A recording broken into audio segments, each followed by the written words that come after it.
The battle lines were drawn across the continent over the last few days. 8 teams started the quarterfinals of CAF's inter-club competitions, and 4 teams remained after the smoke of the second legs cleared. On today's episode, SC Khadebe is going to analyze the highlights of all those games, from the long-range shots that crashed on the crossbars to the long VAR checks that disallowed the wildest goal celebrations. The scorelines don't tell half the story. My name is Adelani Folashayo Grenade, and you are all welcome to this special edition of the FA Show. Ungaindao. What a beautiful time for South African football. Congratulations to Mamelodi Sundowns, Orlando Pirates and Stellenbosch FC, the 3 South African teams that have qualified for the semi-finals of CAF's inter-club competition and inspired our trivia question today. I simply want to know today, when was the last time South Africa had 3 teams qualifying for the semi-finals of CAF's inter-club competition? Before I give you the answer to that question, let's start today's conversation with one of Africa's finest journalists, finest football analysts, and also the man that has stayed away from white rice after what Arsenal did to Real Madrid this week, SC Khadebe. You just had to find a way to include rice in this conversation. But nonetheless, look, it was a great game that we saw from Arsenal, but our conversation is here in the continent. Definitely. Let's talk about the 2016 champions and the 4-time CAF Champions League winners, Esperance de Tunis versus Mamelodi Sundowns. What did you see in that game? Fireworks, that's all I'm going to tell you. We come into this game, we look at the 2 teams. Both teams that are Club World Cup teams that are going to go into that space, and they tested themselves before they even get there. You know, look at the first leg alone. It tells you something else in terms of how these both teams structure themselves. Sundowns always imposing themselves on the ball. Esperance always using the wingers, trying to invert and trying to use crosses. But I think it was a tough one for them. And ideally, one wouldn't blame them. You look at the coach who's new.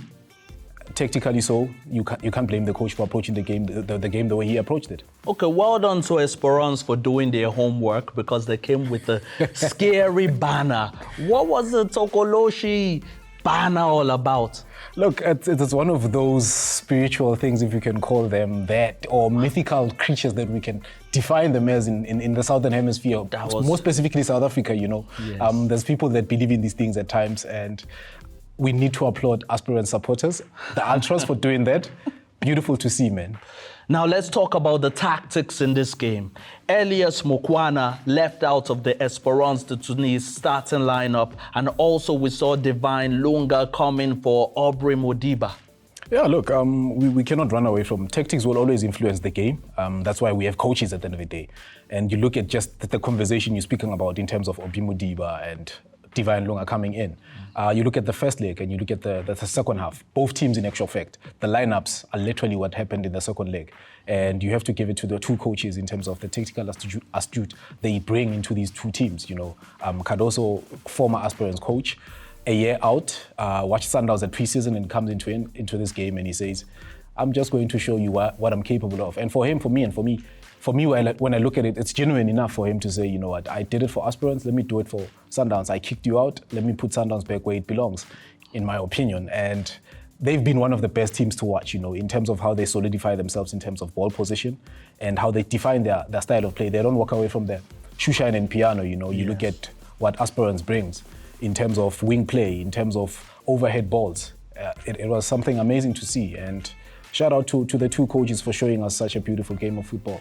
Yes, and we have to talk about the performance of Ronwen Williams, because Mamelodi Sundowns could have gone behind in the first 2 minutes of the match, and his save was just the reason why he's one of the continent's best, if not the continent's best goalkeeper at the moment. Currently, for me, he is the best. You know, what he does, it's something beautiful to watch in football. You know, when you watch a player that's so competitive, you know. He goes into the national team and he carries that with himself, and he brings it to Sundowns where he learns these things. And I'll tell you something interesting about him is that when you date it back when he was still at SuperSport, what he does right now at Sundowns in terms of the new language that we'd use would be a goal player instead of a goalkeeper. And in this game, he was literally a goal player because he was playing sort of like a centre back. You look at all the balls that were coming in from the Esperance wing backs. You know, it showed you that he's ready to say, you know what, I am going to show you guys. And literally making that save in the first 4 minutes, I think it sent a message to his team to say, guys, let's play this game and let's forget the occasion. Yes, Belaïl is a danger man for Esperance to Tunis. But I wanted to ask you about Jabri's goal. Should it have stood? Jabri's goal, we need to respect what VAR does, you know. I think the officials are the ones that know what's important and what's needed. And when you look at the lines, how they've been drawn, it shows you that he was a bit inches away from the defensive pair of Grant Gegana and Suarez, you know, and hence the goal wasn't given. So for me, I think it was an offside. We need to honor and respect what the officials do. We've been complaining about officials, and VAR comes in as a mediator to say, I'm going to fix those human errors, you know. Yes, we also saw a controversial moment in Orlando Pirates game against MC Algiers when Van Rooyen brought down a player in the box and there was a long VAR check and then the penalty wasn't given. That angered the Algerians.